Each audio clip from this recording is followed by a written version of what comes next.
વિષય એસપીએમસીસી chapter number 4 આવેદનપત્ર. આજે આપણે આવેદનપત્રની 6 કલમો વિશે ભણવાના છીએ. એમાં પહેલી કલમ છે નામની કલમ. નામની કલમ એટલે એમાં તમે કંપનીનું નામ શું રાખી શકો તો શું ન રાખી શકો. તો તમે એવી કંપની નામ ન રાખી શકો જે પહેલેથી અસ્તિત્વમાં છે, બરોબર. અને તમે રાષ્ટ્રપતિ વડાપ્રધાન એના નામ ન રાખી શકો, બરોબર. નામની કલમમાં તમારે નવું જ નામ વિચારવું પડે તમારી કંપની માટે. પછી રજિસ્ટર ઓફિસની કલમ. રજિસ્ટર ઓફિસની કલમમાં તમે તમારી કંપનીની મુખ્ય ઓફિસ કયા શહેરમાં ખોલવાના છો એના વિશે તમારે દર્શાવવું પડે, બરોબર.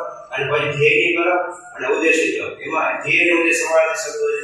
ધ્યેયની કલમ એટલે કંપની કઈ વસ્તુ બનાવી માર્કેટમાં વેચવાની, શું એનો ધ્યેય છે, શું એનો ઉદ્દેશ છે દર્શાવવાનો હોય આ કલમમાં.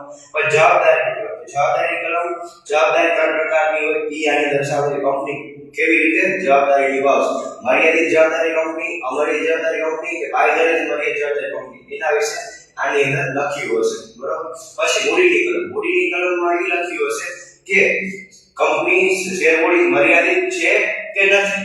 પછી આવે સ્થાપનાની કલમ. સ્થાપનાની કલમમાં જો જાહેર કંપની હોય ઓછામાં ઓછા 7 સભ્યો જોઈએ અને ખાનગી કંપની હોય તો ઓછામાં ઓછા 2 સભ્યો જોઈશે, બરોબર.